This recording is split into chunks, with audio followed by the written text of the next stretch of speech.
बैलों की कथा। जानवरों में गधा सबसे ज्यादा बुद्धिमान समझा जाता है।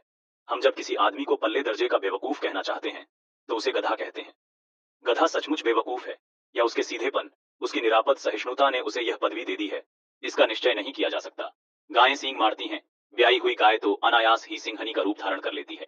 कुत्ता भी बहुत गरीब जानवर है, लेकिन कभी कभी उसे भी क्रोध आ ही जाता है। किंतु गधे को कभी क्रोध करते नहीं सुना, न देखा। जितना चाहो गरीब को मारो, चाहे जैसी खराब सड़ी हुई घास सामने डाल दो, उसके चेहरे पर कभी असंतोष की छाया भी न दिखाई देगी। वैशाख में चाहे एक आध बार कुल्लेल कर लेता हो, पर हमने तो उसे कभी खुश होते नहीं देखा। उसके चेहरे पर एक स्थायी विषाद स्थायी रूप से छाया रहता है। सुख दुख हानि लाभ किसी भी दशा में उसे बदलते नहीं देखा। ऋषियों मुनियों के जितने गुण हैं, वे सभी उसमें पराकाष्ठा को पहुंच गए हैं, पर आदमी उसे बेवकूफ कहता है। सद्गुणों का इतना अनादर कहीं नहीं देखा। कदाचित सीधापन संसार के लिए उपयुक्त नहीं है। देखिए ना, भारतवासियों की अफ्रीका में क्यों दुर्दशा हो रही है।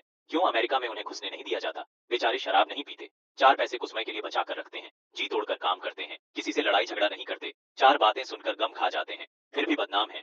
कहा जाता है वे जीवन के आदर्श को नीचा करते हैं। अगर वे भी ईंट का जवाब पत्थर से देना सीख जाते तो शायद सभ्य कहलाने लगते। जापान की मिसाल सामने है।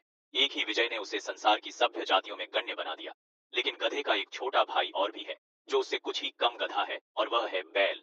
जिस अर्थ में हम गधा का प्रयोग करते हैं, कुछ उसी से मिलते जुलते अर्थ में बछिया के ताऊ का भी प्रयोग करते हैं। कुछ लोग बैल को शायद बेवकूफों में सर्वश्रेष्ठ कहेंगे, मगर हमारा विचार ऐसा नहीं है। बैल कभी कभी मारता भी है, कभी कभी अड़ियल बैल भी देखने में आ जाता है, और भी कई रीतियों से वह अपना असंतोष प्रकट कर देता है। अतएव उसका स्थान गधे से नीचा है। 5